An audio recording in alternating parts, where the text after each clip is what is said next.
Afternoon. Welcome to Thungry Thursday, a phenomenal way to end Indigenous Heritage Month for the year. We're going to take a collection of recipes from Chef Sean Sherman and his cookbook, The Sioux Chef.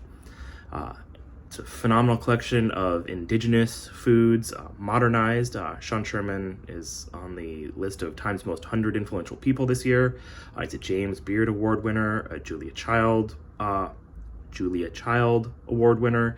He's a well-known, well-respected chef, and this book really highlights Indigenous flavors and Indigenous ingredients in a really, really accessible way. It's a phenomenal book.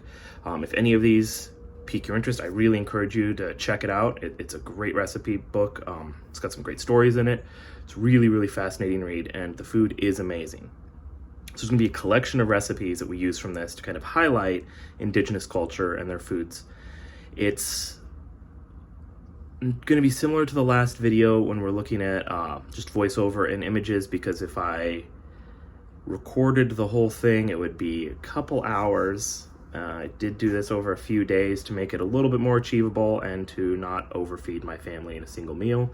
You'll see kind of the collection of everything at the end.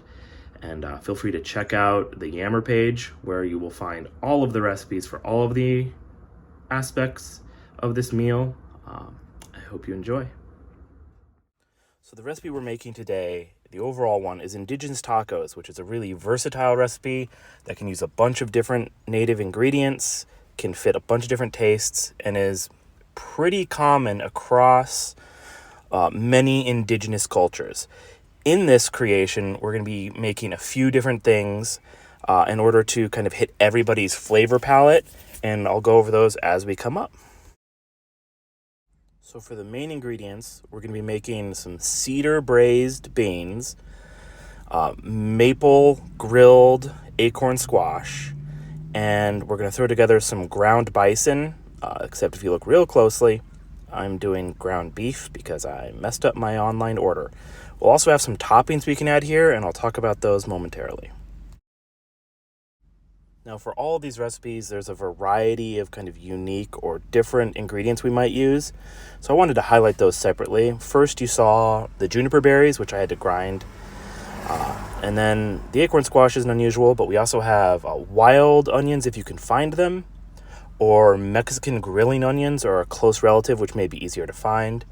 As it calls for cedar in quite a few recipes I used, it calls for cedar branches, which I don't have readily available. So instead I used cedar plank that's designed for grilling fish, and I could split that. And also a lot of recipes call for sumac, which I had to kind of scrounge up, which is a fascinating spice that has kind of an interesting sweetness with notes of maple and vanilla, and it goes with a lot of different things. It'll be used on vegetables and meat alike, and it really brings out some really fresh sweetness. First up, we have the beans. They soaked overnight, drained that into the pot with 3 cups of cold water, salting the water. You can add other seasonings to the water if you'd like. We float the cedar on top, bring it to a boil, cover the pot, let it simmer for 25 to 30 minutes, depending on how much bite you want in your beans. We'll save that water for other recipes. These beans are going to be one of the primary vegetarian options for these tacos, but they can also be used as a side dish. Once the beans are going, it's all burners are on. We're going to be cooking everything. We're going to slice the acorn squash a 1/4 inch thick. I cut mine a little bit thicker, which means I'm going to need more time to cook. We're going to brush it with oil and salt, and it goes right onto the griddle. We're also going to put in our case, the beef or the bison if you ordered properly. You're going to season that with salt and some ground juniper, and into the oil. As it's cooking, we'll add a little bit of sage to that, and as it starts to brown more, we'll add in the stock we're using. I used some of the bean stock. As you can see here, I've also got my oil getting ready for the fry bread that's going to go with this, and the beans are there as well. These are some of the key steps to kind of getting the primary meal ready. All right, while all that cooks, we'll take a quick interlude to talk about the other toppings and sides that have already been made previous nights this week.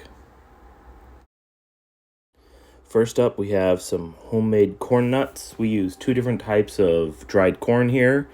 We soaked it overnight, drained it, seasoned with sumac, salt, and maple sugar, which we also made.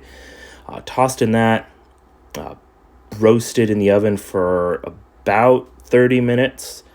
You got to stay on top of it because it turns real quick. You got to make sure you're really aware of your timing. We stir it kind of the whole time to keep an eye on it and mix it up. But if you let it sit for too long, it will definitely burn. Next up is the wajapi, a wild berry jam. Really simple to make. It's really just 3 ingredients depending on what you use. I used a mix of berries, water, and then you sweeten with honey or maple syrup.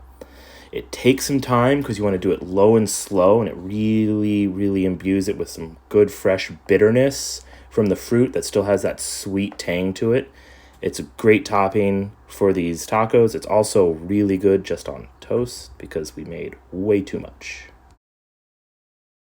Next is the biggest topping, which actually was an entire meal, is cedar braised bison tri-tip. In this case, it's supposed to be a roast, but we couldn't get that. So we season the tri-tip, in this case, with salt and sumac. We sear the sides to get it nice and sealed before it goes in the oven, low and slow, 225, 250 for really about 3 hours. Place it on top of some cedar to keep it getting that flavor. Then back into the pot, we'll deglaze it with vegetable stock. We'll toss in some full sprigs of sage, a couple strips of that cedar and hominy, and we'll let that kind of simmer. We'll add in some more sumac, some more salt and pepper. We'll let that get to a boil, then bring it down to a simmer for about half an hour. And then we'll seal the pot, take it off the burner, and let it just kind of wait for the roast. When the roast is done, it goes in on top of this, another 30 minutes, bring it to a boil, then simmer. Then we will separate everything. The meat gets tented, we pull the hominy, and we reduce that sauce after taking out all of the chunks, the cedar, the sage. We reduce it down by at least half, thicken it up, and then it becomes a great topping for this dinner. And we'll plate it out with the hominy, then slices of the roast, and then the sauce drizzled across the top.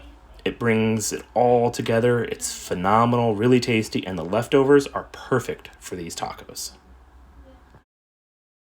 And then you have it. All of those ingredients together. Fry bread. You can top it with any of your favorites. You can leave anything out you're not comfortable with. It becomes a great, really hearty meal. This will feed, obviously, more than just the 3 of us. We had friends over. We really kind of spread this around to make sure everybody got a taste. Quite a bit of ingredients here, quite a bit of process. I will make sure to have all of the recipes available on the Yammer so you can download them if you want. Again, don't hesitate to reach out. Hopefully this feels like a interesting cap to Indigenous Heritage Month. I really appreciate your attention, and thank you.